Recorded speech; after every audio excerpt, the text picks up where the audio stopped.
Testing, testing. I think we are live. Live for Tuesday night, 8:30 p.m. show.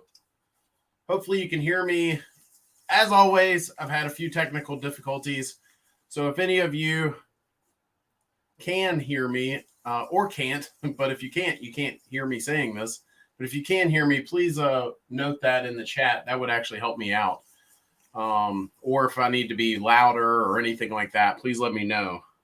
I usually keep an eye on things on another computer, but I can't hear myself on that computer. So anyway, I've got a few folks already jumping on, and we'll get the chat started. If you've got any heating and air questions, please put those in the chat. And we will be doing a reveal of the Sensi 2 thermostat at 8:45. So we'll be doing questions up until then. And then I just had this come in the mail. So I have not opened it yet. I've seen pictures on the internet, so I know kind of what it looks like, but I have not opened this box yet. So I have not laid hands on it. You'll be seeing it live with me, the Sensi 2 thermostat. And so far from what I've seen, it's a good looking thermostat. Some of the issues, the clunkiness of the Sensi 1. Now, I will say, let me preface this and say I was not paid by Emerson or Sensi to do a review on their thermostat. I wish they would pay me, but they have not. But the sales rep we have in our area sent me one as soon as it came out in our area. It looks like you guys in some areas have been able to get it sooner. The Sensi 2 thermostat, that is, but we are just now getting it. So again, any questions you have, please put those in the chat section, and we will go over that. But 8:45, we're going to do the Sensi 2 reveal. The Sensi 1 was a good looking thermostat, but there was some clunkiness. There were some things about it I wasn't in love with. I didn't like the dual fuel capabilities or how that worked. I'm being told that the Sensi 2 is going to have the capability of having a sensor like Honeywell does with their 8000 and some of their other thermostats. I think the T6 has whatever their dual fuel thermostats that have that outdoor temperature sensor that you can add. The Sensi 2 is going to have that capability as well. And the other thing he was telling me is they're going to be adding more capability for the remote sensors. Of course, actually, I might be thinking about the Daikin 1 on that. The Daikin 1 Plus is adding the capability later this year to be able to add a sensor, a remote sensor that is, in another room. So if your actual thermostat location is not ideal, if you've got, say, a fireplace in the same room as the thermostat, the Daikin 1 is going to be able to have a remote sensor. You can put it elsewhere in the house. And that's supposed to be coming out later this year. So nobody's commented on the chat yet. So if you can hear me, please chat or put it in the chat that you can hear me okay. Nobody has commented yet on that. But this is what the Sensi 2 looks like. I'll show you all that. And that's the box. We're going to be opening that in a little bit. And it also came with, they sent me the package. It comes with the room sensor. Let me try to get that centered up there for you. So that's what the room sensor looks like. So it looks like it has a little base there. But I think it may also be wall mounted. So again, I haven't opened it yet. So you guys are hearing or seeing me for the first time say, hear me good. Okay. Thank you guys. I appreciate that. I think I was on the wrong tab there for a second. So I guess there's a private chat. I use StreamYard as my streaming service, and no, they didn't pay me to say that. I'm constantly name dropping for free. But they do have a private chat section, so I guess I was on that. But anyway, so yeah, I have not opened this, so that's why I sound like I don't know what I'm talking about with it. because half the time I don't know what I'm talking about anyway. But when I'm laying hands on stuff for the first time, I really don't know what I'm talking about because it's the first time. So anyway, any questions you guys have, please add those in the chat. Otherwise, I do have a few things we can cover. I've got a few videos I'm going to be doing here soon coming out. I can tell you we're going to be doing a video on some of the new artificial intelligence technologies coming out and how that pertains to the heating and air industry. So that'll be kind of cool. I have more fun talking about things that could be than I do things that are sometimes.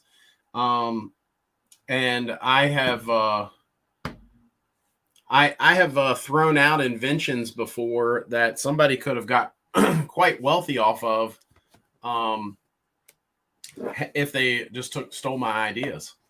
The one invention that I pushed to one of the manufacturers, I just kind of jokingly was talking to one of the reps, and I was telling him that instead of all this fabrication and catering like the industry does, I'm surprised that it hasn't come out yet. I think eventually this will come out. I think that instead of today, I look at plumbing, electrical, and heating and air all as a trade that, depending on the house, you would fabricate to it. So and I use fabricate loosely because obviously an electrician's not necessarily fabricating, he's installing, and based on the layout of the home, the lighting, the outlets, the different things that he's got to do.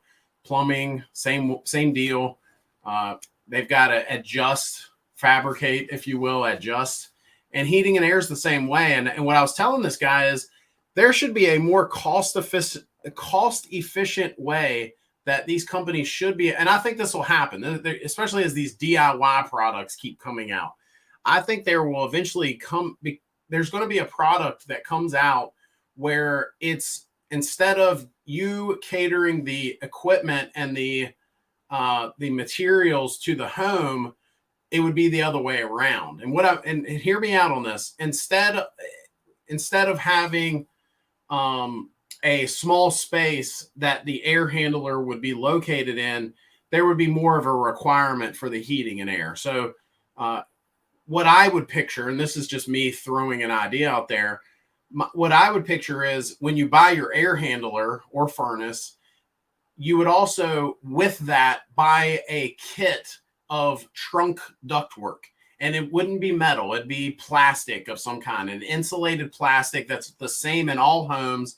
It would already be sized perfectly for the amount of CFMs that would need to be installed in that home. And it would be click it. You would just click it together, click it onto the air handler or furnace. And then off of that, you might have to run some flex duct or hard, round duct to each branch or vent.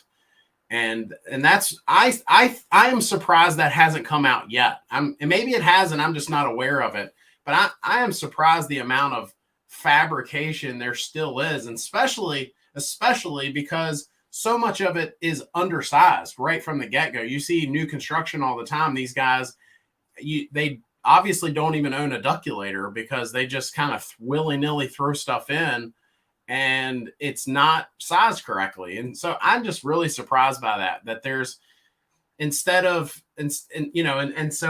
when they build homes, the general contractor would just automatically know, hey, I've got to build this or provide a floor plan in some way that this is what the fabric, the already fabricated stuff would be installed. So anyway, that's just kind of an idea I've had before and so on. So that's kind of one of mine.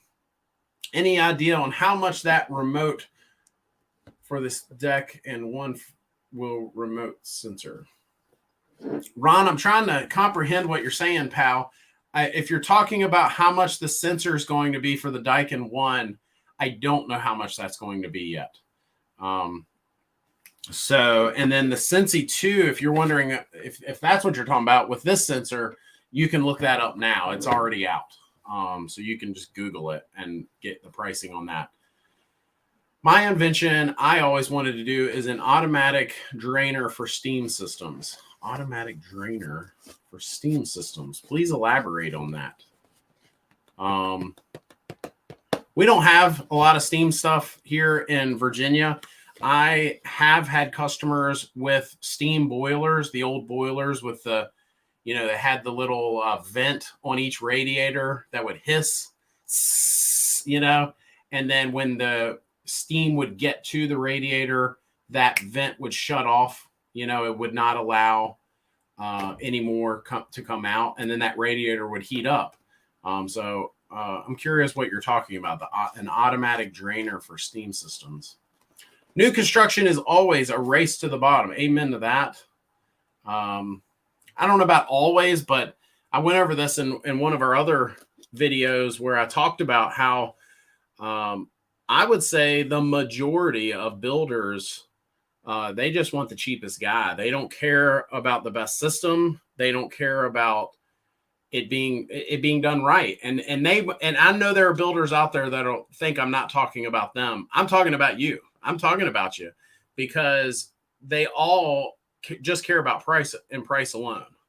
And as long as you can get past your inspections passed and the system installed, once the house is built, they don't care. They get the house sold. They'll give them a 1-year warranty. They don't really care about proper airflow. They don't really care about how efficient the system is for the homeowner. They only care about the bottom line. And I'm not saying that's a bad thing. I mean, they've got to make a living and so on. But I think that homeowners just need to realize that when they're purchasing a house, that's what you're up against. You're up against that whoever built that house, they hired the cheap guy. And that's what I've, at least that's in my area is definitely true. I'm not saying that all companies that do new construction are the cheap guy. That's not what I'm saying. But they obviously have to be sometimes for them to, to do the new construction. So I don't know. Maybe I'm ignorant. We don't do a whole lot of new construction at Griffin Air just because of that. Because my guys want to be paid a wage that professionals should be paid.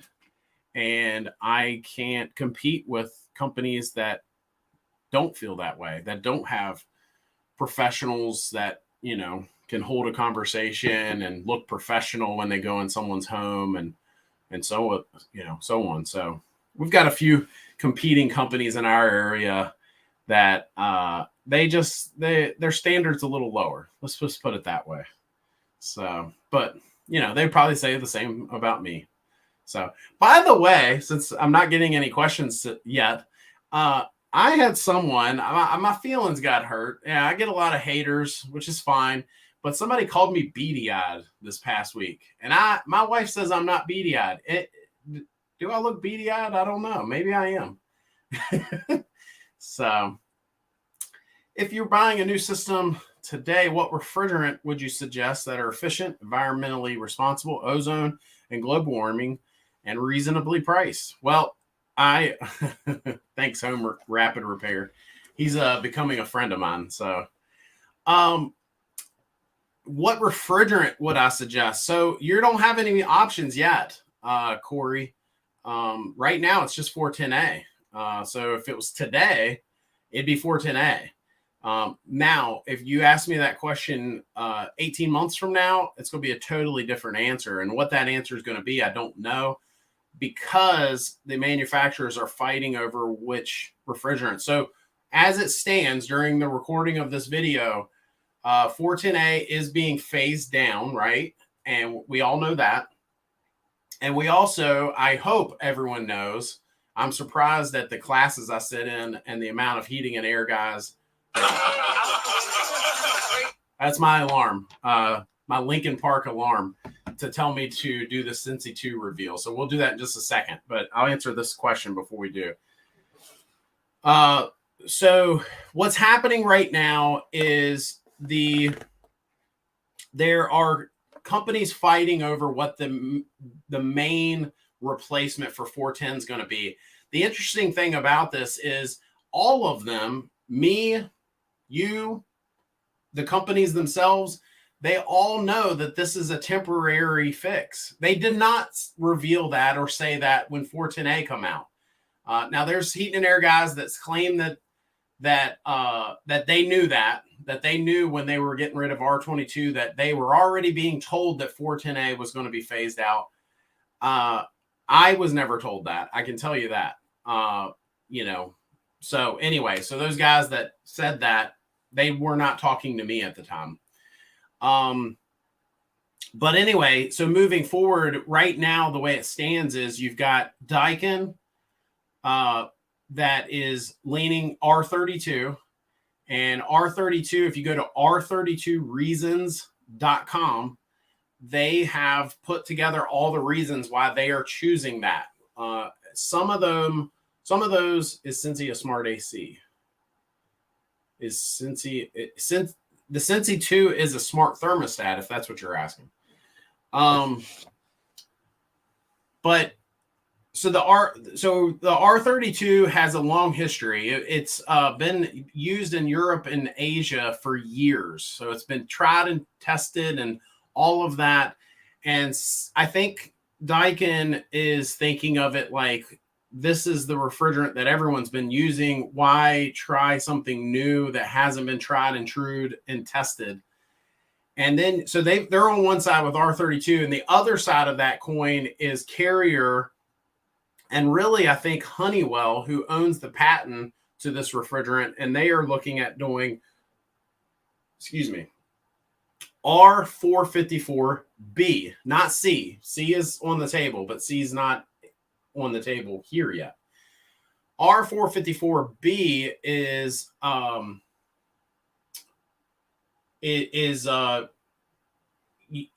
newer. It has a lower GWP, and Honeywell owns the patent. Is the overview I would give for it. And so you've got these two, probably the two biggest manufacturers here in the U.S. on two sides of the coin here as a replacement, and then a whole lot of people in between. And so some of the manufacturers have already said they're going to go with Carrier's solution. Some of them are, or at least one of them, I don't want to say who, and I know some of you guys get irritated by that. I keep getting comments, oh, you never disclose. I just don't want to be inaccurate. That's part of this. And I also don't want to get in trouble with something, so I have to be vague at times. But anyway, it looks like there's one that is going to maybe go Daikin's R32 route, and it's not hard to figure out. You just look up who's selling what over in Europe, and then that'll tell you. But these other companies like Train have said that they're probably going to go R454B. So that's where we're at. Thank you for your kind words, Crawford. So anyway, let's do the Sensi Touch 2 is what they're calling it. That's what the box looks like. Easy installation, reduced callbacks, contractor branding. So you can, if you're a contractor, get your branding put on this thermostat. It is it is compatible with the iPhone and the Droid, it says. And I was looking to see, because I know some of you guys ask. I'm going to do an actual video on this with cutting out all the fluff. But while we're waiting on questions, if any of you do have a heating and air question, you're welcome to put it in the chat. But while we're waiting, we will just open this guy up. Let me get you a closer look. It's not a bad looking thermostat. And I tell you that the main thing that jumps out at me about this thermostat in comparison to a lot of other thermostats is how many of you, if there are any heating and air guys on here, I know that Home Rapid Repair, he does some heating and air stuff. How many of you guys have ever had customers that are elderly that can't see that temperature? So that's the first thing that really jumps out at me there. Now, the temperature off to the right, make sure my right and left are correct. Off to the right there with the thermostat is pretty low. I mean, pretty small. But the temperature right there in the middle of the screen is significantly larger than a lot of the other thermostats on the market. And that's something that we've had as a concern from some of our customers that, they're getting older and they have a hard time seeing those small numbers on the screen. Shoot, I have trouble with some of the thermostats, and I don't feel like I'm on the backside of my lifetime yet. At least I hope, right? You never know. So anyway, so I'm opening it here. When I open the box, it's got this little foam paper. And again, I'm going to do an actual video on this.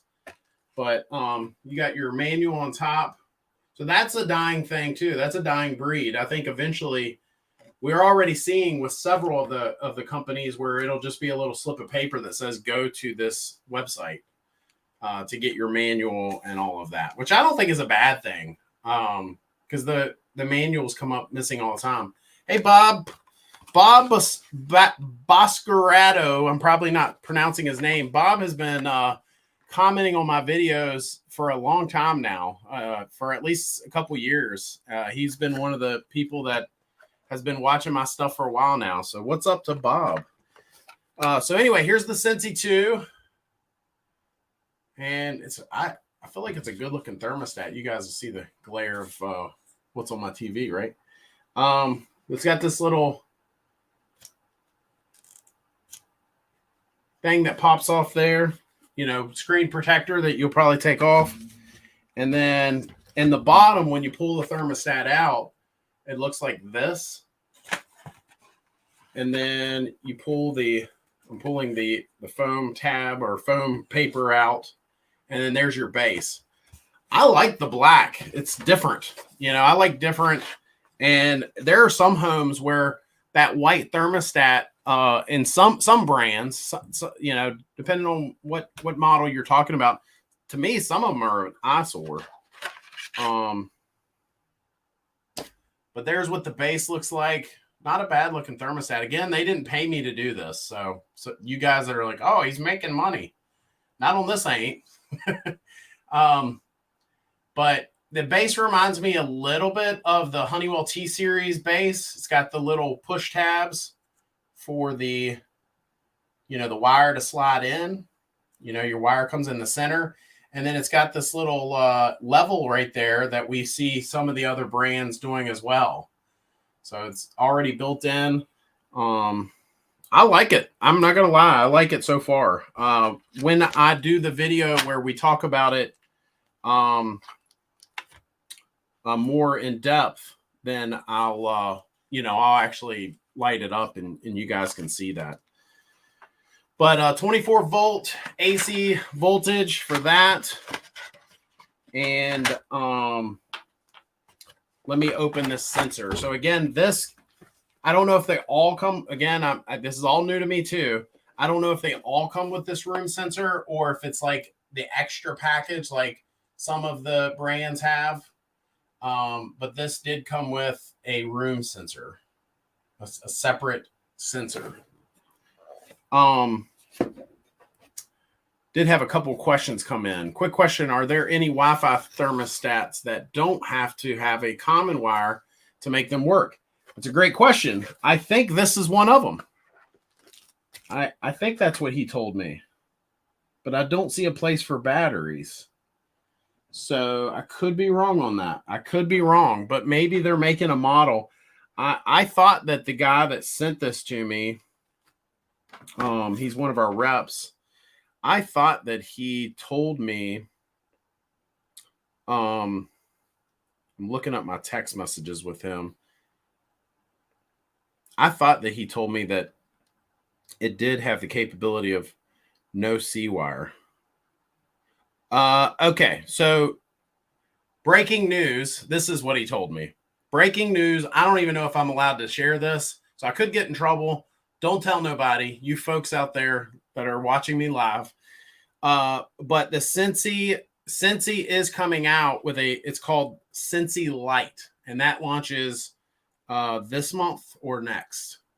And the Sensi Lite, not the Sensi Touch 2, which is what we just unboxed, but the Sensi Lite is going to have the capabilities of no C-wire required for conventional systems, he says. So shout out to Brian who sent me this. I just got a Sensi just a month ago, if I could read. The remote sensor was another option.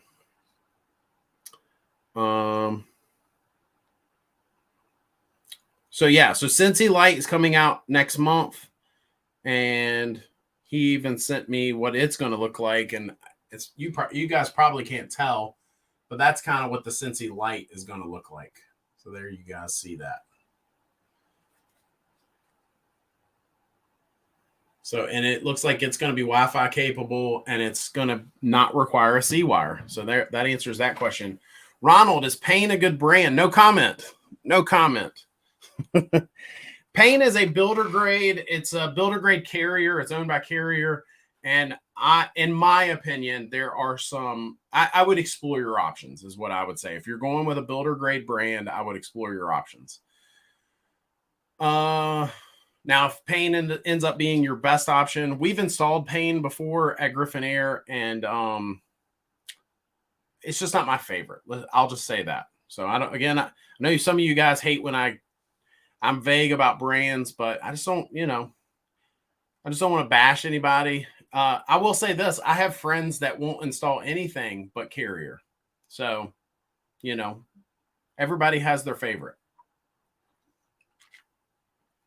I just got a Sensi. Yeah, okay. So we already read that.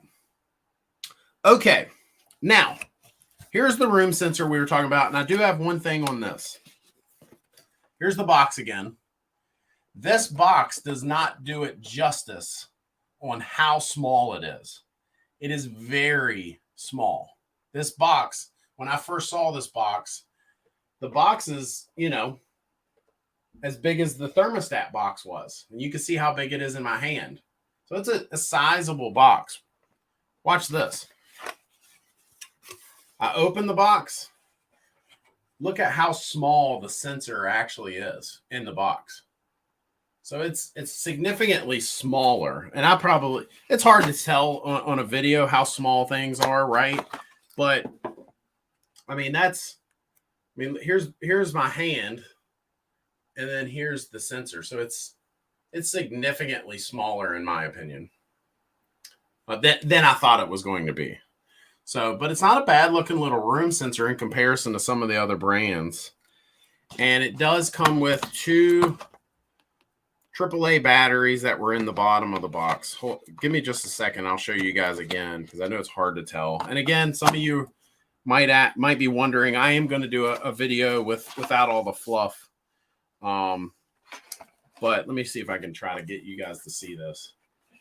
So there's kind of what the batteries were under the sensor. I just popped the sensor back in the box, and then these instructions come out, and then there's your base for the table.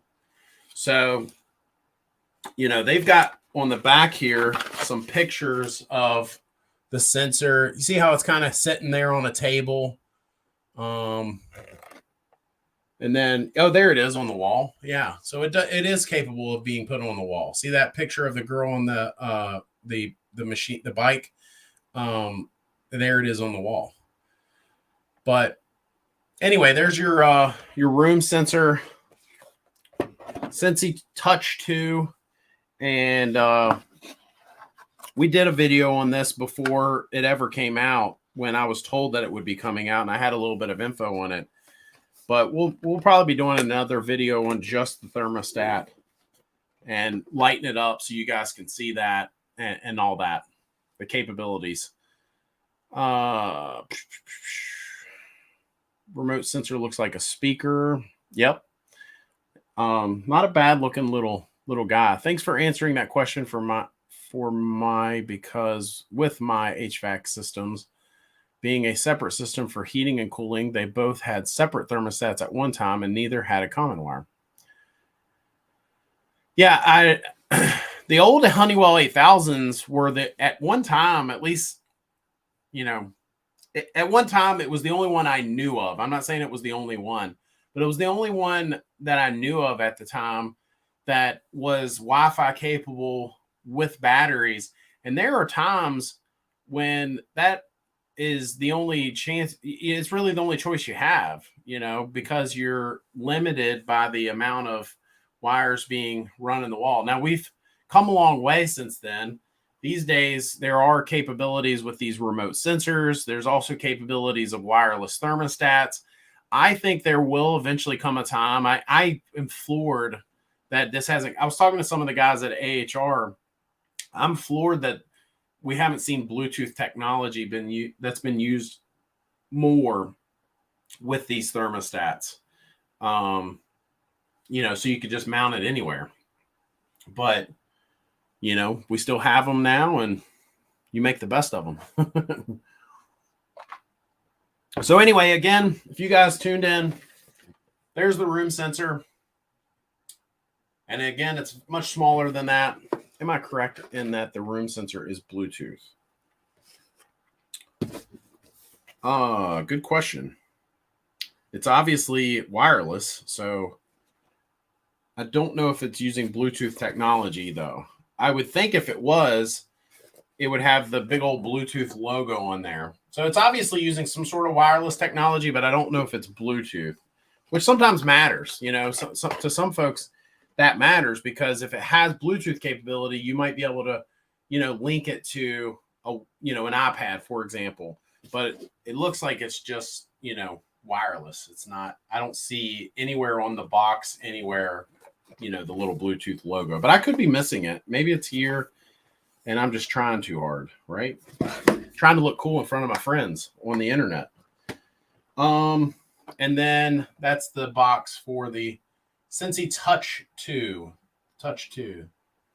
So I think it's a good looking thermostat. You guys know I am hard on some of these thermostat folks, because I'm not a fan of some of the twisty dial type stuff that looks like an old Atari game. In my opinion, you have these folks, you know, Chip and Joanna Gaines goes in and flips a house and makes a house look amazing, and then they put this clunky looking thermostat on the wall. I've been told some folks love that, you know, they love that look, but I'm just like, you know, I would rather have something that looks a little more from this century, right? So I don't know. It's just me. I'm looking at the specs, and it shows a heat and cool differential. What is that? Heat and cool differential. It might be talking about, you might be talking about what we call the automatic changeover, or at least that's what Honeywell calls it. So that might be what you're talking about. Heat and cool differential. What that is, if that is what it is, then it's where, like here in Virginia, it's still pretty mild right now. So it gets cold at night, warm during the day. And there are days where you literally run your heat and your AC. So you run your heat at night, you run your AC during the day. And that differential that you're talking about right there, possibly, if that is what you're talking about, then you can adjust what that range is. So a lot of factory settings will be, say, 3 degrees. Some folks might want it smaller than that. Some folks might want it larger than that. You know, obviously, the larger that window, the better chance you have at saving energy. But some folks care more about comfort than energy savings. It'll be a good idea to utilize the unused space below the video screen to add comments. I've been playing with that. It used to be just my fat face in the center. So it used to look more like, let's see. It used to look like this on my live shows. So I've been playing with things and trying to make it look a little better, a little more pleasing. And so I don't disagree with you on that, Bob, but we've come a long way in a short amount of time. So give me some grace. I like it so far, but I do think that the chat here is a little small. So that's another thing I've played with. But if I make it bigger, if I make the window smaller, then all of this stuff over here is harder to see. So I don't know. It'd be a good idea to utilize unused space below the video screen to add comment. Yeah. So, I mean, I could do different things where you could see it better, but I could also do this. But anyway, I'm still learning all this stuff. So anyway, that's what you get. I could do this too. But again, then you wouldn't see the stuff over here, so then I'd have to play with all that. So there you go. You guys are seeing how the hot dogs are made there. Anybody have any heating and air questions? We got 26 people on here. Thank you guys for supporting us. Thank you for for following us. I'll talk about a few of the few more of the videos I've got coming up. Again, we've got that video on AI technology. I've got a video coming up where we actually are partnering with another company and going over some of the ideas of how to figure out if a technician, if you have a good installer or not. And there is a product right now that keeps them in check, that makes them do their job correctly. And some of you guys know how big of a deal that is. Know that it's not just finding a good technician, but knowing that they know what they're doing and knowing that they did it right. So there is a tool out there. I'm gonna hold back on talking about that right now, but there is a tool out there right now that that keeps that in check, that keeps them from not, from cutting a corner. And then also in that same video, there's another company that has a product that allows the homeowner to know if there's an issue ahead of time before they ever have a breakdown. They'll know because of this unit that they can attach to their existing system, and it will tell them if something is wrong. So we've got a video coming up with some of that cool stuff, and we've partnered with a couple companies to make that happen. And so that's kind of exciting for me because, when I first started out, my goal was just to help some folks, avoid some of the pitfalls that, homeowners face when they're buying heating and air stuff. So it's just kind of cool to be able to get in even more nitty gritty and work hand in hand with some of these companies that have the same goals to make things better and to help homeowners. We had a 20-year-old HVAC, and my husband had them replace the A coil. When the unit comes on, it makes me feel sick. Much light and love. When you say you feel sick, I would want to know exactly what you're talking about. Are you getting lightheaded? Are you getting some of the same symptoms that someone that is breathing mold is getting? I would have a pro take a look at that heating and air system. You might need to get some UV lights put in there. And if you do have mold or microbial growth is what some folks call it, or bacterial growth, I've heard it also called, then I would get some UV lights in there and take care of all of that. Neurological symptoms. Yeah, I would have a pro get in there, and if nothing else, get a UV light, just a regular UV light shining on that evaporator coil and or primary drain pan. If there is mold, it'll kill it, or it should kill it. Maybe I don't know if I can make that clinical claim. It does things to kill mold. How about that? UV lights. And there are UV lights that don't create ozone. You just get your regular old UVC light that it basically kills anything that it shines on, including you if you stared at it long enough, kind of deal. You want one of those bad boys. I'm debating between Carrier, Lennox, and Bryant, but have a quote from a paint contractor for $8,600. Any advice on choosing a good brand? Well, Ronald, I can tell you this: Carrier, Bryant, and Payne are all the same company. My answer would be ignore the brand and go with a good contractor and whatever brand they stand behind. So whatever contractor gives you the warm fuzzies, they answer their phone when you call, they're saying all the right stuff, they have good reviews, go with the good contractor, and then whatever brand they're going to stand behind. What's your feeling about Lennox? I live in upstate New York. No comment, Nick. Lennox is fine. I just don't think these guys that keep saying that they're, when they name off premium brands and then they put Lennox in there, I think Lennox has fallen short on a few things, and they know that. They've made it right. Just Google it. Yeah, I'll just tell you that. They've had some things that they've had to get straight, and they have in their defense. But when I rank brands, if I were to rank brands, I would say they're, in my opinion, in a little more in the middle area. Not these Linux guys that keep pretending like they're the best. They're pretending. Ronald, what size unit are you getting? Thought it was mold. UV light, best advice. Okay, thank you. Instead of 2 ERVs in a 2-story basement ducted house, why not replace the basement one with a ventilating dehumidifier you can lean on in the winter for your ventilation, air in the summer?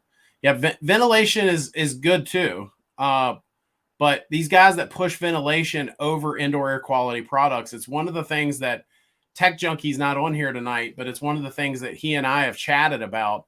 I think Tech Junkie's a he. It could be a she, he or she. And that is, he is a big lover. If I remember correctly, he's the one that was pushing ventilation over indoor air quality products. My argument to that is, if someone actually does have mold in that air handler, ventilation will bring fresh air out from outside and make the air safer to breathe, but it ain't killing the mold, if you get what I'm saying. So if you actually do have mold, ventilation's great. You know, definitely do that, but kill the mold too. Go get, I think, in my opinion, of all the indoor air quality products out there, this is my opinion, based on what I've laid hands on and what I've seen. You know, there's great filters, there's great ionizers, there's all these products that do all these great things. But I believe, at bare minimum, if you have a homeowner that's just not going to spend the money on everything, I believe every house in America should have a UV light. I think that it should shine on the evaporator coil and primary drain pan, inhibit microbial growth, and I have seen it do wonders. This isn't, it's not something that I push. I don't have a UV light sponsor. No one is sponsoring me or telling me to say that. And the UV lights, you know, they use them in plumbing now. They'll bring in outside water and they'll run a UVC light to kill, you know, organisms, and it's just good stuff. I think it's definitely the minimum, in my opinion, but that's just my opinion. Linux and GE were the 2 hardest brands to work on, in my opinion. We don't have any GE in our area, Carl. I keep seeing that. I keep seeing folks push it and talk about it. I help folks with our website, New HVAC Guide, and they'll say, yeah, I had somebody on the West. It seems to be more on the West Coast or Midwest where they're seeing a lot more GE come back out. That was a brand that was real big back in the 60s and 70s, and then I believe American Standard bought them. I keep hearing conflicting information, folks saying that Trane bought them. As I was told years ago, that American Standard bought GE and then Trane bought American Standard. But I don't know. I don't know that it matters. But now that you're seeing GE, I don't see it in this area. We don't have a good supplier for them yet, and so on. But I just had somebody just a couple weeks ago on our guide, and they had a contractor put in a GE for them, and they were asking me some questions. Let's see. Here in Texas a few days ago, we were cold, and today it was 85. Bob, what part of Texas do you live in? We just went to Waco. I talked about that in last week's show, how we went to Waco, Texas. Ronald, it sounds like a reasonable price. Is that a heat pump or AC? I agree with you on the UV. What is the life expectation of the bulbs? There's different ones, Carl. And I'm also told that just because the bulb is still lit, that there becomes a time when that UV technology becomes irrelevant to killing microbial, you know, organisms. And so even if the bulb is still lit after a certain amount of time, but it'll usually say it on the product. It'll tell you how often the bulb needs to be replaced. Some of them are a year. Some of them, I think, can be up to like 3 years. What else would you do for mold in the ducts? I would eliminate it, and I would put UV lights. UV lights would be my go-to. If I actually saw something in a homeowner's air handler or furnace that I believed was either mold or could be mold, I'm at bare minimum, I'm telling that homeowner, you need to put some UV lights in here. That I can get in there and clean it and spray some stuff on it and whatever. But I don't care how good someone tries to clean it, they can never guarantee to you that they've gotten every mold spore out of that system. So that's why I lean on UV lights for that. And I think if I had a homeowner that I was for sure seeing what I thought could be mold, and they were for sure telling me they were getting sick and they didn't want to do a UV light, I would probably tell them to call someone else, to be honest with you. And sometimes I got to be that direct with folks to explain to them how serious what I'm seeing is. And I'll usually take pictures and show it to them. Most people think it's mold, but it's not. Best thing to do is get it tested before saying it's mold. I thank you for your environmental growth. Yeah, I mean, that's true. I mean, I can't say definitively that it's mold. I can only, mold needs three things. It needs some sort of food source, it needs some sort of moisture, and it needs it needs the right conditions, like the right temperature. And so if those conditions are not met,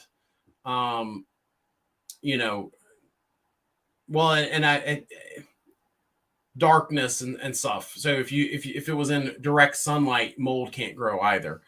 But ultimately, I would say that if I saw what I thought to be mold and a homeowner was not trying to do a UV light, I would just unfortunately have to excuse myself, especially if they told me they were getting sick. GE was around long before Trane. Yeah, that's true, Bob. Yeah, so they were bought. And now we're seeing them back. So they were bought by American Standard / Trane once Trane bought American Standard.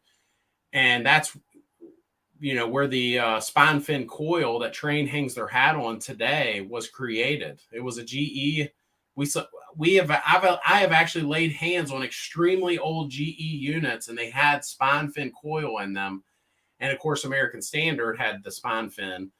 And then, now Trane does. Trane American Standards, and their off brands, Run True and Ameristar today have that. But we're seeing GE pop back up, in certain markets. Not in mine, but I've seen it helping folks on our guide. I've seen it pop up in certain markets. How do you change a bulb that's inside your handler? So, very carefully. Yeah, exactly, Bob.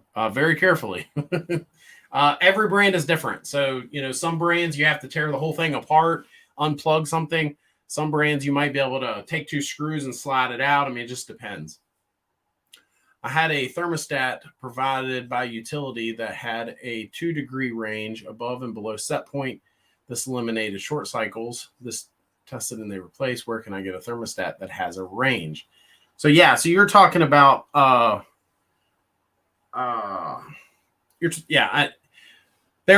know Honeywell 8000s allow you to be able to change your temperature swing and when the system will turn. I think it's the 8000. I'm really drawing a blank tonight. You guys are seeing me live struggle with a few of your questions, but I think it's the 8000 that you can change that swing in your temperatures. That's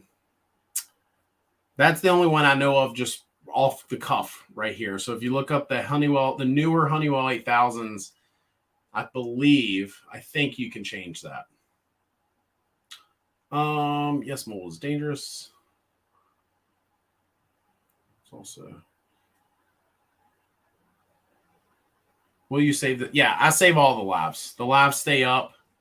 At least so far. I mean, if we ever get one that for some reason I feel like I need to take it down, then I will. But I need my husband to watch this. He thinks the mold in the old unit is me just making it up. Yeah, I mean, if you get a pro in there, they should be able to take pictures of the inside of the unit. Now, I'm not saying they're going to take pictures and definitively say, hey, this is mold, but they can show you pictures of what they're seeing especially depending on where your unit's located, if you don't want to climb under there with them and look, if it's say down in your crawl space, they should be able to take pictures for you and show that to you. What have you got? Yeah. So, anyway, we revealed the Sensi 2 here earlier. I'm just waiting on a few more questions to come in. We've talked about the Honeywell 8000.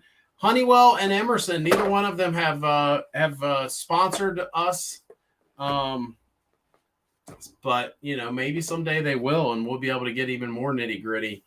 I've talked to some of those. I've never talked to anyone at Honeywell about it, but, or Residio is what they call it now.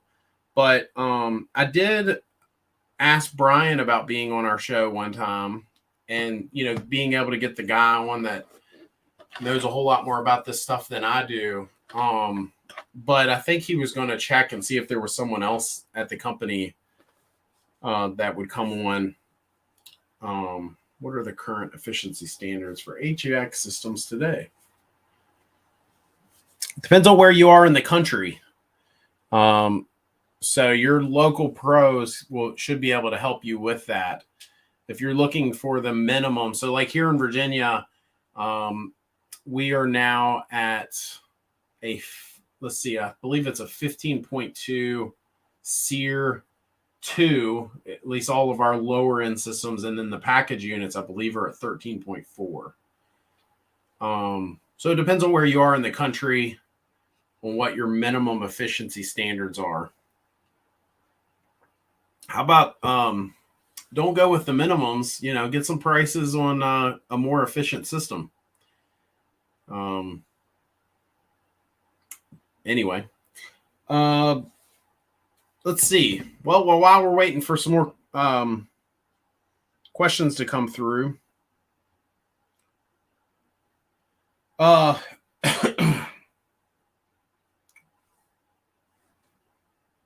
pain day and night are made by Carrier, cost somewhat less than Carrier. Yeah, day and night's an ICP along with Heil and all those ICP brands. What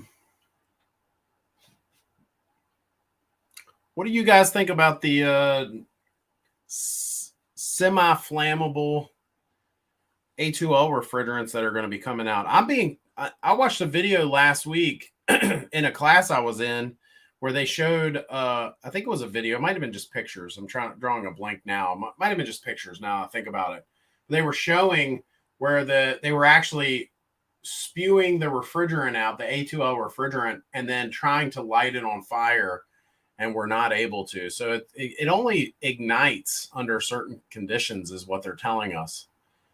The A2L refrigerants, I know some folks are nervous about it, but, you know, most of those folks that are nervous about it have a gas grill. They might even have natural gas or propane appliances. So I'm really not concerned about the A2L refrigerants on that front.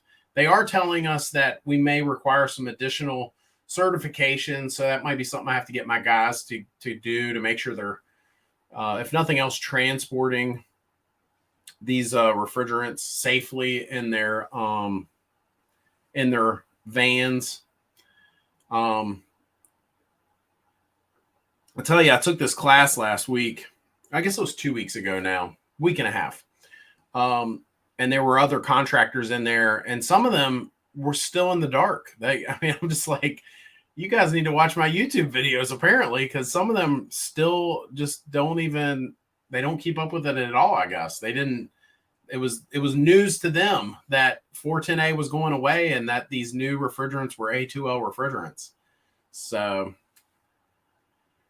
is the lower SEER number better? No, the higher the SEER number, the better the gas mileage is, if you will. If you were to use the analogy of a car, the higher the gas mileage, the more efficient it is, right? So SEER is the same way. SEER 2, the higher the number, the more efficient the system is. hypothetically.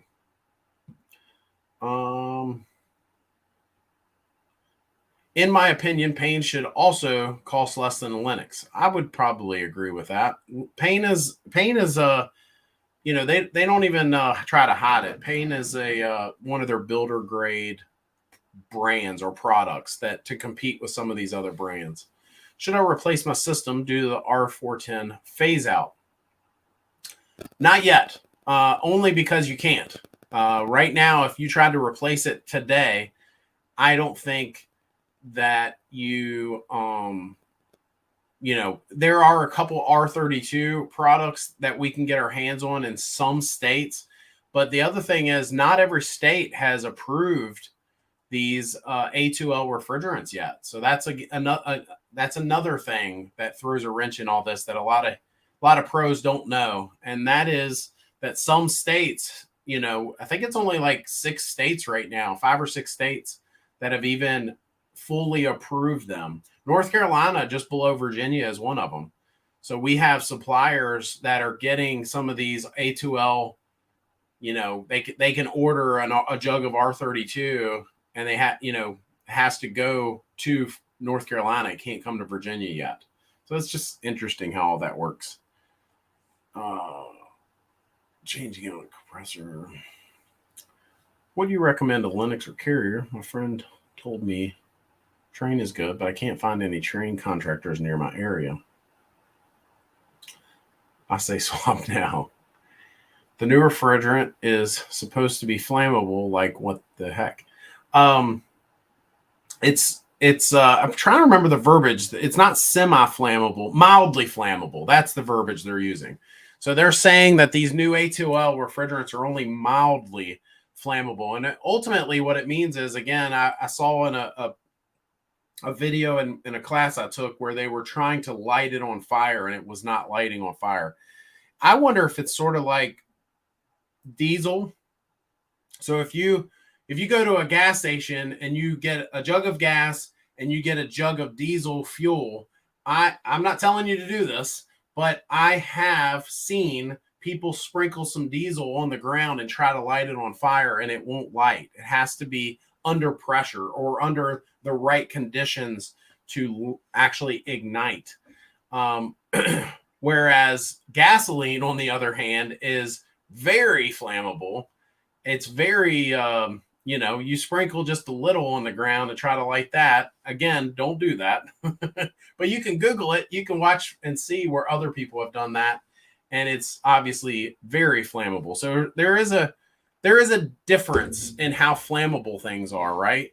And so these A2L refrigerants are not, you can actually put a torch to diesel and it won't. Yeah, exactly.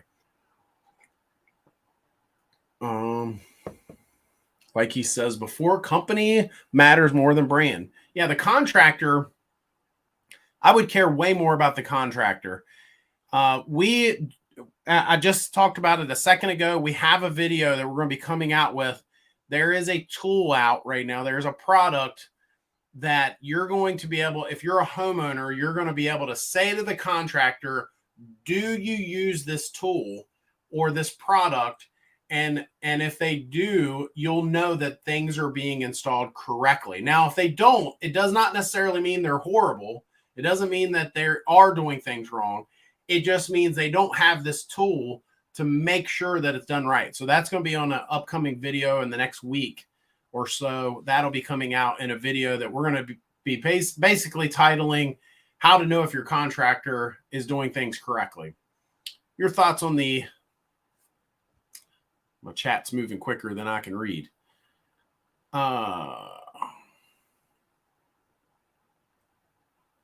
Your thoughts on infinitely vatable inverter system versus a 5-level one. I guess that means variable, both with ECM variable blower. Many brands offer this choice at a lower price point. John, I am probably not a good guy to ask because I am on the thought process that inverter systems are superior to any multi-stage or single-stage system, just because, especially a communicating inverter system, they have the capabilities of being able to barely run at times on a mild day, which would save folks energy. So even if you had a multi-stage system running at the lowest capacity, if it's non-communicating, now I know there are multi-stage systems that do have communicating technology. Daikin has one, which we do a lot of Daikin, but I would say an inverter system most of the time, I can't say always, but most of the time is going to win on efficiency in the end.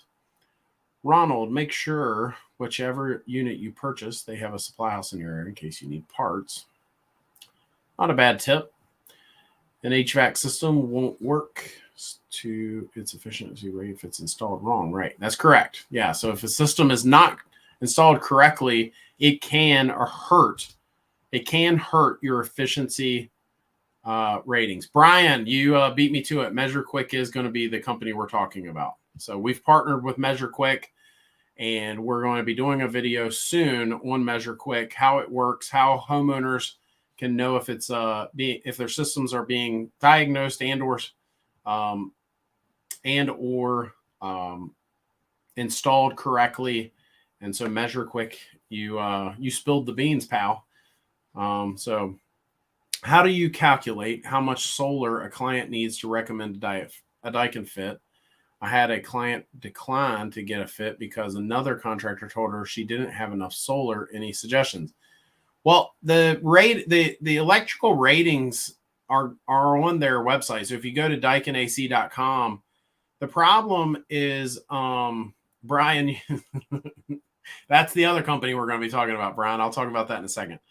But I have found with the fit that we have put amp clamps on the fit and saw the temperature draw, right? Or not the temperature draw, the amp draw on the system and how much actual energy it's consuming. And it's minimal, right? I mean, in comparison to a lot of other systems, especially when it's barely running, right? If it's ramped down, it's barely drawing any energy.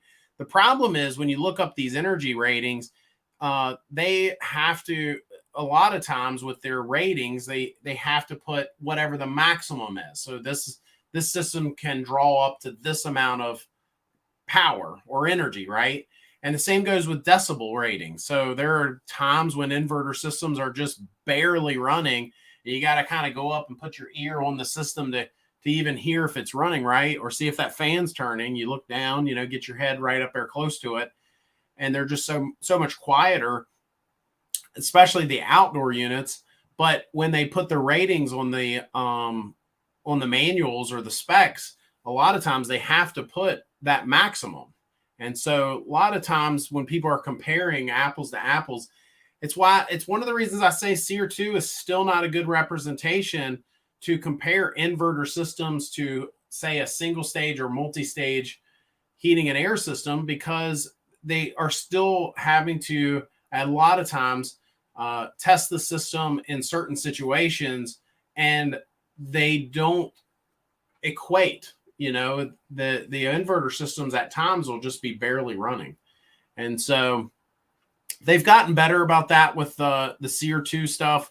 They're trying to use more real world applications, and also how efficient it is over a span of time. But it's still not a good representation to be able to compare apples to apples, if you will. It's like saying, well, if you were to compare cars, if you had a Prius that, could get 45 miles to the gallon, and then this gigantic, they have these 18-wheeler semi trucks that are running off of electricity. So the gas mileage would be 0, right? But then somebody's looking at how big one is to the other, and they're like, well, I don't know, maybe that's not a good analogy, but the point is, these inverter systems are just barely running at times, especially on a mild day. If it's a communicating inverter system, it's significantly more efficient. Does a UV light have to shine on the coil, and can it be placed somewhere in the duct, say in the return duct, just before air goes back into the furnace? Yes, it can be, but just realize that it's only going to clean what that light can shine on. So if you, well, we have seen folks put multiple lights in. So they'll put one before the evaporator coil, after the evaporator coil, and we even had a customer install one in the supply duct after the air handler, just to make sure that they were keeping everything good and clean. But most of our customers, we see them put, we'll put it on the return side of the evaporator coil, make sure it's shining directly on that. And then if they do buy a second unit or get a second light, then we'll go on the other side of the evaporator coil and make sure it's hitting that primary drain pan as much as possible. So just a kind of a tip there. Love that you share and answer questions here. Thanks, pal. I appreciate that. Unfortunately, when you see the hot dogs, the way the hot dogs are made, you see me stutter a lot more, and I don't get to edit all that out. But this was an idea that a friend of mine gave me and said, man, you should go live every now and then. And, you might be able to help some folks out, and they don't actually have to sign up for the guide, and they can get 1 or 2 questions answered here on the live. We help folks with our guide too, but that's a little more in depth. So if somebody has a ton of questions, then, they can sign up for that on there. The fit system looks good. It was a commitment to one dealer for everything I passed. How long does it take for your team to do a Daikin fit heat pump installation, converting from gas furnace? Currently, my team is taking 2 to 3 days. I think it's kind of crazy. Yeah, it depends on the house. I mean, maybe your team is running into a few snags, but I would say 80% of our jobs, I've got a really good guy I've got one guy that I'm blessed to even know him, much less employ him. And so I've got some good guys, and most of our fit installs are done in a day or less. A UV light facing a media filter will damage the filter. It can be installed behind a 90-degree bend. So Bob, it depends on the filter, but I can tell you this, that the April air filters, I'm told, and I've seen it, I've seen it, that as long as you have a little bit of gap between them, so it's not right up against it, that light can shine on that media filter, and it does not, I remember the old days when it would basically disintegrate it. Those days are over. So as long as they're replacing that media every 12 months or less, that filter holds up to that UV light being shined in there. UV light needs dwell time. Thanks, Bob. Great tip. Do you run your installers hourly or piece per job? I'm not going to answer that, Enrique. Just because I have competitors that are constantly trying to steal my guys, at least one of my guys. So it's really none of their business. So, if we become friends, I might share that with you, but I'm not going to share that publicly, how my guys are paid or how much they're paid. I will say this. I tried my best to take care of my guys. I have guys that I wish I could pay them way more than I pay them. But unfortunately the math works to where we have to, pay our bills and keep the lights on and then pay our guys. So, how do you fit an UV light in an HVAC system? How do you fit an UV light in an HVAC system? Well, I mean, the UV lights that we have are not very big, so they can fit pretty much anywhere in that HVAC system.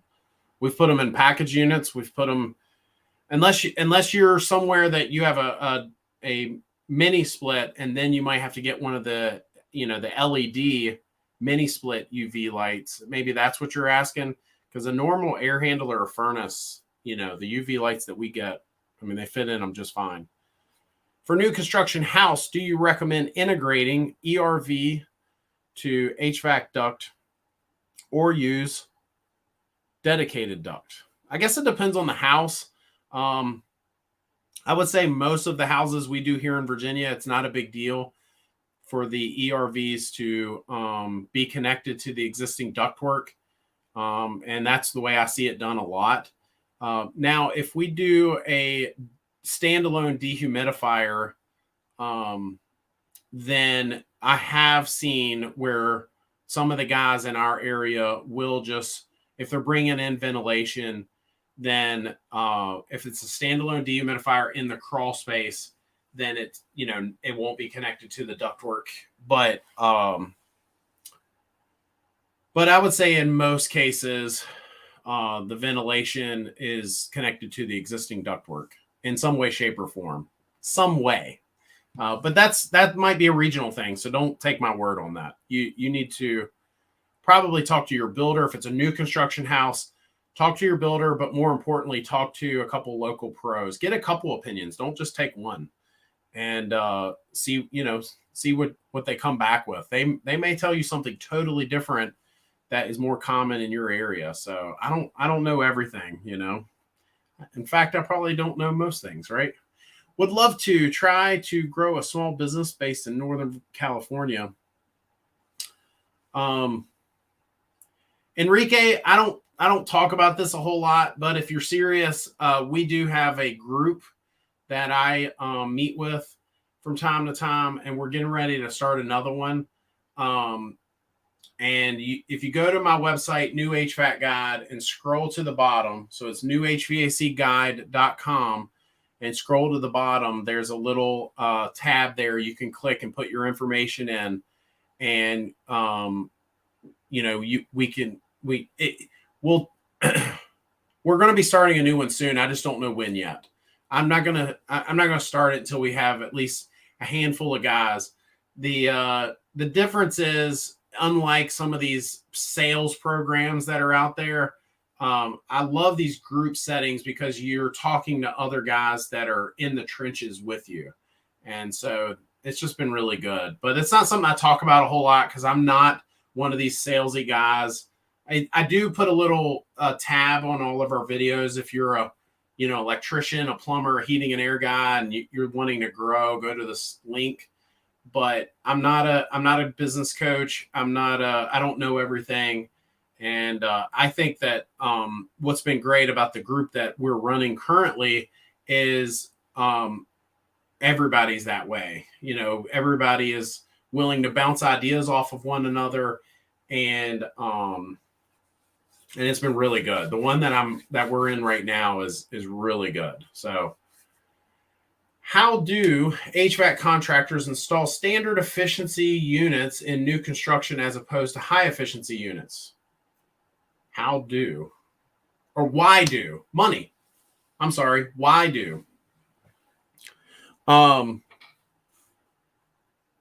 That's the number. We talked about that at the beginning of our show tonight. Is most builders, and I say most, I can't say all, but most of them, they always go with the cheap guy and the cheapest unit. They don't care about, they don't care about how efficient a system is for that future homeowner. They don't care about indoor air quality. All they care about is the bottom line. How much is it going to cost? And can you get passed? Can you get the system installed? And now they'll tell you differently, but they're lying. Builders just don't care about that. They don't care about whether or not the future homeowner is going to have a low electric bill or clean air that they're breathing. Because if they did, then they would not always ask for, go with the cheap guy. Thank you for your kind words, Enrique. Great channel. Thank you for your kind words, Jay Mertz.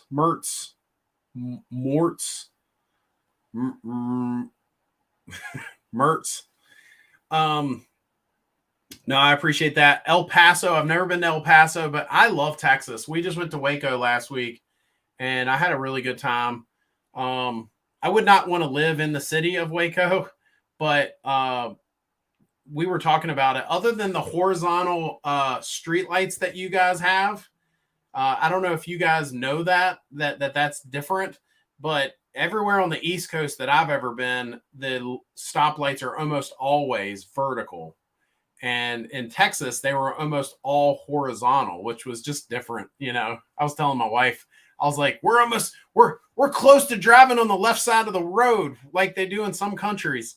And so it was just funny because she was talking about how great it was and how nice a lot of the folks were. You guys have the best barbecue I've ever had, hands down. We went to a couple barbecue places while we were down in Waco, and I don't care what anybody says. I live close to North Carolina. I live in Virginia. Texas has the best barbecue I have ever had, and I'm not even a huge barbecue guy. So for them to win me over like that, and for me to continue to want to, we went to a place there. I wish I could find them and call them out and just put out on the internet how great that place was. But we went there. I didn't even need sauce. The brisket and the sausage. As you can tell, I should have a channel about food because I just love food so much. But Texas, you guys win on the front for barbecue, and I love that you guys from Texas are on tonight. Glad you enjoyed our stay. We did. We had a great time.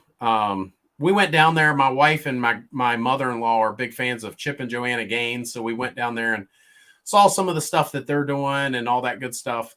But I'm a huge history buff, so we also slipped a quick little trip to where the Branch Davidians live down there and all that near Waco, Texas. So that was interesting, and we just had a good time. And the barbecue is just amazing. So I do look forward to coming back down that particular way again someday, because I'm going to tell y'all something, but don't judge me. I was born and raised a Dallas Cowboys fan, so don't judge me. I'm sure there are some of you guys out there right now that are probably about to say something, but I will tell you this: it's been a heartbreaking life being a Cowboys fan. So, let's see. Would you agree that today's market is more of a follow-up market as appears to hard closes in the home? Yeah, I tell you, Enrique, I've alluded to that class I took a couple weeks ago, and one of the questions they asked in there was, one of the guys said something about what technique are they using to hard sell or to deal with what was this question? To deal with what's the word? I am a Cowboys fan. To deal with what's the word? I'm drawing a blank on the word, but when a homeowner's not saying yes, right? So if they are being a Detroit fan, yeah, I feel you. That's a heartbreaking deal there too. But I feel like the Lions, they're always on the verge of getting a little better,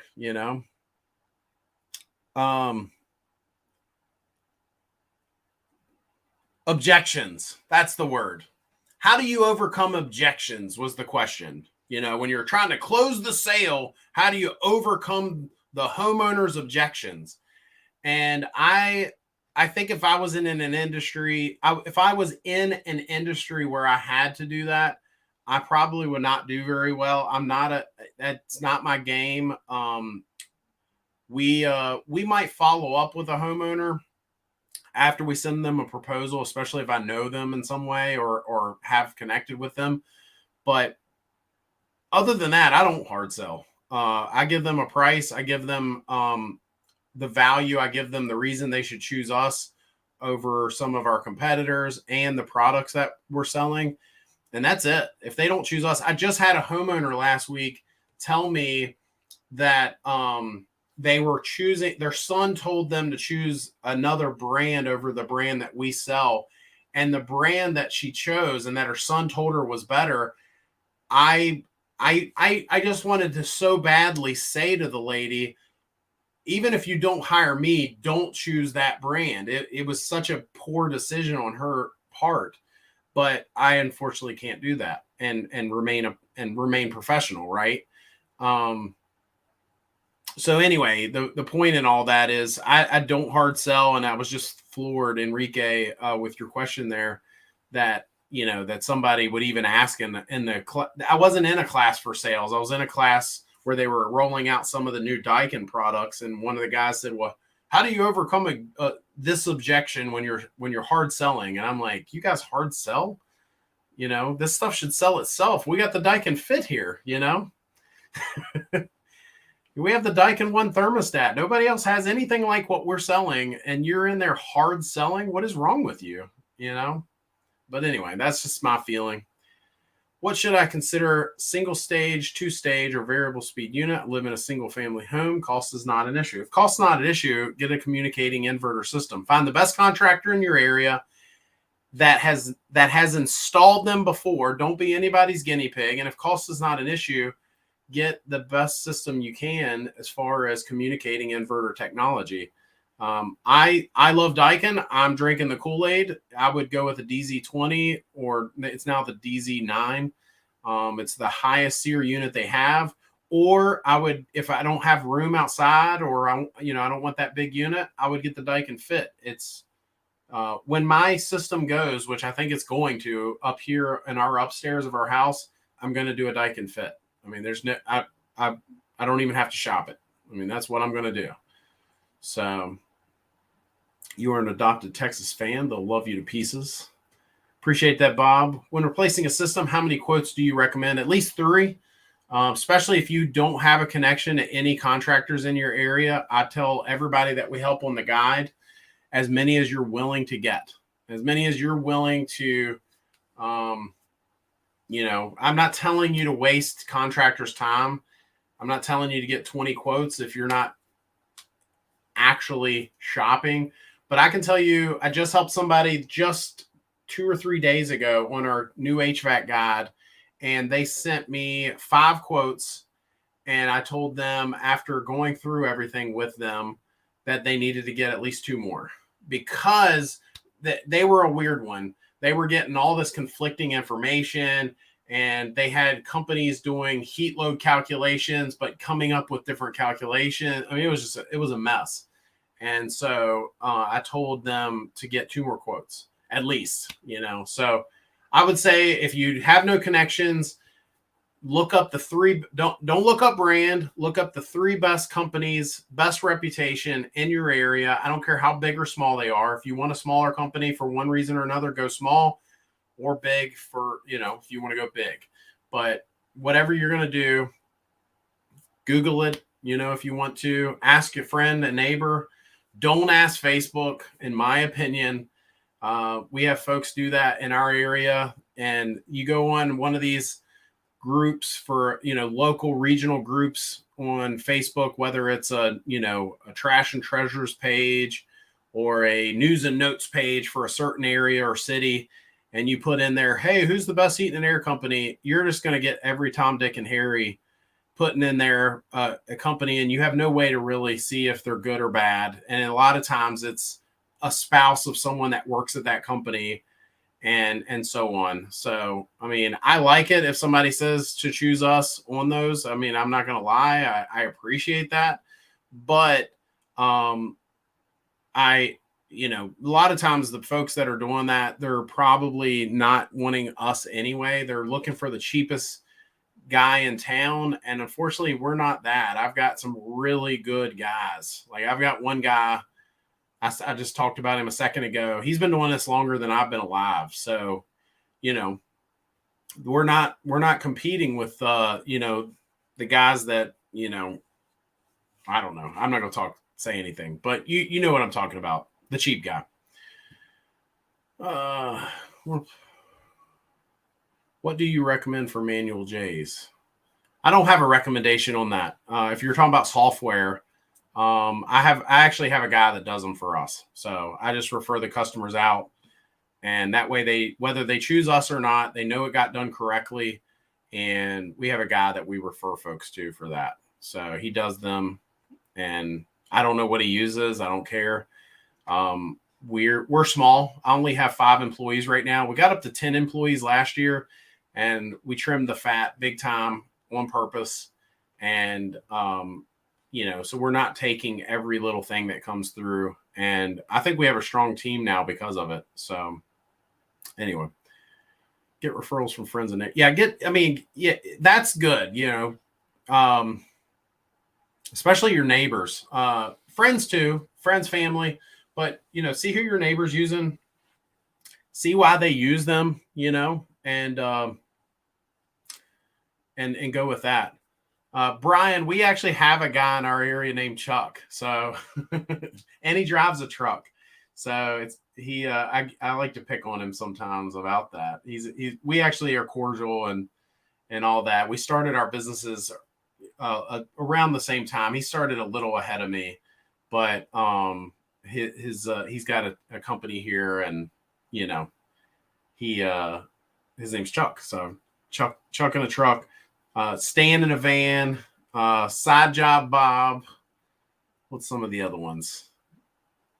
Handy Andy or Handyman Andy, I think it is. I don't know, but yeah. Thank you for the live. I'm about to sign off too. Newborn needs attention. I've got a 2-year-old myself, so she's already down for the night. But if you got any more questions, please throw them in there. We're gonna be signing off here in just a moment. But yeah, so the Sensi 2, again, they didn't pay me. They just sent this to me, so I clicked the little tab that said paid promotion because the FTC says I have to. I didn't pay any money. They sent me this thermostat, so figured I'd share it with you guys. But Emerson did not pay me to say good things about it. I do think it's a good-looking thermostat in comparison, and the price point and all that good stuff. I think it's around $200, just over that maybe. And that's a little rich for some folks, but the capabilities puts it right in line with all the other thermostats in that same range. And again, I think it's actually a good looking thermostat. So I like it. It's been a little quieter tonight on the chat than the last 2 weeks. I think next week, because we're going to do this every week. So if you're on here, we're going to be back again next week. And I'm going to have a few things that maybe if the chat's a little quieter that I can actually share with you guys. Again, tonight we were able to do an unveiling, but each week have something that we'll actually be able to share with you guys. So it's worth it for you to sign in every week. Daikin or American Standard, I would just go with the better contractor. I love Daikin. But if you don't have a good supplier for them, then maybe or a good contractor rather, then you might need to go elsewhere. But I have Daikin on. Oh, do I not? I don't have it on this hat. This must be from the first batch of hats that I got, but all the other batches, they all say Daikin, so that's the brand we sell at Griffin Air, but go with the better contractor is what I would tell you. What are your thoughts on Nest and Ecobee? No comment. I think Ecobees look nice, but some of their capabilities are actually they sound cool, like some of the efficiency things that it can do with geofencing and reporting and all that different stuff, all the different things that it can do. But we just had a customer jerk one out because it was remotely connecting to the power company, and it was not bringing on the backup auxiliary heat when it needed to. And so I stay away from those. The Nest is fine, but it's just not. I feel like they need to come up with a better looking thermostat. I'm not in love with how the Nest looks. I mean, some of you guys, I have customers that love the Nest and they won't install anything else, so we do that. But I feel like if I'm going to spend that kind of money on a thermostat, I feel like I would want something that looks a little bit more like a good looking thermostat on my wall that can do different things, right? The Ecobees do look nice though. I'll give them that. I remember the first time I ever saw one, I was like, wow, this is a good looking thermostat. What is this? So can a new A coil go on an old unit? As long as it's an AHRI match. That's my answer to that question. If it's an AHRI match, I guess to answer your question literally, yes. I mean, it can be fabricated to just about any setup. But will it run right? Will it run efficiently? Will it run with the proper, efficiency and humidity control and all that good stuff? You should probably do an AHRI match. ecobee used for monitoring. Yeah, so it's got all kinds of capabilities. But I'm just not a huge fan of some of that stuff. Is your electric company providing necessary ecobee thermostat in your area? Here they are doing it for a fee of $25. That's pretty cool. No, so they are. I don't know where you're located. I don't know if you were one of the folks that said you were in Texas or not. But in our area, the power company is selling some of these thermostats at a significant discount. So significantly less than what they would pay retail in some of these, big box stores. They're able to go on their website, or I actually have not done it, but yeah, so I'm not familiar with Texas and how they, as far as their power companies and stuff. You guys have some stuff that a lot of us don't have. You guys are, anyway, I'm not going to get into politics and stuff, but there are some states where they have things on lockdown, maybe a little bit more is probably a good way to say it. And so anyway, our power company locally, you can buy some of these higher end thermostats at a discount. And so that's where this lady I was talking about, that we asked her to remove the ecobees, because she kept having issues and we kept having callbacks. And I would tell her, I'm like, we don't have callback with Daikin. That's why I sell them and this and that. And come to find out, it was that thermostat that the power company was restricting it somehow, or I don't know what they were doing. As soon as we swapped them out and put some Honeywell 8000s in there, I haven't heard from her since. So no comment on that, Bob. I'll let people read your comment if they want to, but I'm not gonna bash anybody, because they like to. I had one come after me a couple months ago, 6 months ago or so. I had a company that did not like how honest I was about their products. And so the owner of this giant manufacturer and some of their employees attacked my little heating and air company, and left a bunch of bad reviews and stuff like that. So I'm going to be honest, but I'm not going to just up and bash folks. Power company. Yeah. So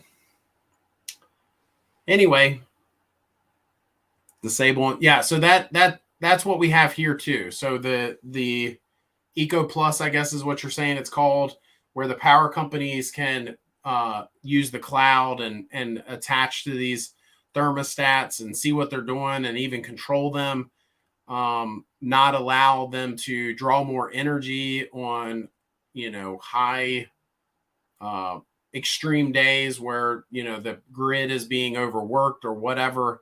And so they're able to shut some of these folks down or limit their usage, and you can disable it. And so that's the way this works with our local power company. But they provide some sort of discount, so if you disable it, then you lose the discount, sort of deal. So anyway, well, guys, I'm going to wrap up in just a moment. I've got a couple more videos coming out here soon.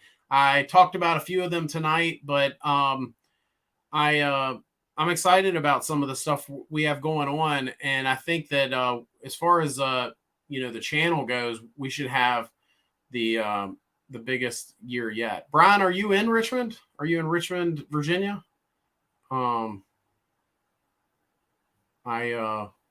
I missed that if you are. So that's pretty cool if you are. I used to live in Richmond for a number of years. I actually started doing heating and air in Richmond. So anyway, all right. Well, I'm going to sign off in just a moment. If you guys have any more questions, slip them in real quick. If you don't, I appreciate you watching us. I appreciate your support. Please subscribe if you haven't. And why Daikin equipment. I have videos on why Daikin equipment. The main reason I sell Daikin is I put them in and I don't hear back. So in a good way. But if you're not if you don't have a good supplier or a good contractor in your area, you're in Mechanicsville. That's awesome, Brian. So I lived in Carytown for about 3 years, and then I lived on the west end of Richmond for about 5 years. That's where I met my wife and all that. And I was happy to get back to a small town because the city life was not for me.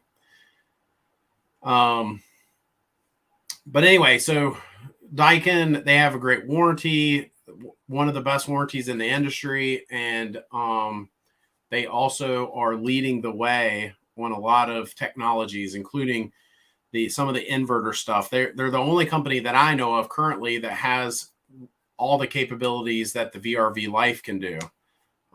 So as far as being able to pair with mini splits and a gas furnace, that's pretty unique. So that's in a nutshell why I sell Daikin. In fact, I think I have a video called the 10 reasons I sell what I sell, or who's the best, or something like that. I get tired of all these guys coming out with their videos that say that stuff, and I don't have that. And so I finally broke down and said, I'm going to, say why I sell what I sell. What is the best trade school for HVAC? I don't know the answer to that. A lot of them are horrible. The one we have locally here, based on the people I've hired that have gone through the class, doesn't seem to be that great. If you've got a guy that goes through trade school 2 years and they can't wire a thermostat, that school stole their money, in my opinion. They're way too heavy on refrigerant philosophy and brazing, and not enough on electrical. These guys, if they go through 2 years of schooling, they should have at least gone over, what the orange wire does on a thermostat, in my opinion. So I have 3 days of Daikin class this week. Brian, reach out to me. By email. I'd like to chat with you a little bit on some stuff. So apprenticeship now has a $5,000 grant. So so a lot of trade schools are basically free now, is what I'm being told. I don't know how that works. I have not gone through it, but there is so that's interesting too. Yeah, Brian, email me, man. I'd like to chat more with you. So I appreciate you watching our live tonight, though. I didn't know that you were local.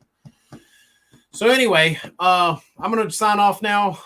Thank you guys. I know it's kind of late, at least here on the East Coast. And so I appreciate you guys staying up. We're going to be back next week, and I'll be posting what we're going to be covering over the next couple days. I've got a couple things I'm working on that I think will be good for folks that, I want to work more on not just folks that are buying a heating and air system, right? Because most people are only in that phase of life for a small amount of time. And then after that, then they are dealing with some of the questions you guys are asking. You're dealing with, well, now I've got my system. How do I make it more efficient? Or what should I be doing? Or what's some of the indoor air quality stuff I should be doing? All that sort of stuff. I'm going to try to get some more of that sort of stuff out over the next 6 months. And that way, even if you're not in that phase of buying a heating and air system, you're still being able to get some value out of, watching this fat face. So anyway, thank you guys. Thank you for your kind words. And last thing I'll say, I put it on the chat at the beginning. I'm about to sign off, but last thing I'll say, I had someone ask. I'm not asking for anything for free. So before you think of that, that's not my goal here. But I did have someone shoot me an email and say, hey, I noticed that you wear, I'm wearing a Blue Ridge Mountains shirt right now. And last week I was wearing a Outer Banks shirt. And they just asked if we send you a shirt from our area, would you wear it on a show? And my answer was yes. So if you want to send it, I wear XL. If it's tighter, send me a 2X. I do wear some 2X stuff. I'm chubby. But I will wear that if you want to send me some swag. I'm picky about my hats, though. So if you send me a hat, I am picky about my hats, about what I'll wear. But anyway, I have a big head is the problem. But anyway, I'll sign off now. If you want to send a shirt to me, though, it's Again, I'm not asking you to, but if you want to, it's the address is in our info section on the YouTube channel. So anyway, thank you guys. Have a great night. Give you the salute, and we'll see you next time. See you next week, Tuesday night, 8:30. Take care.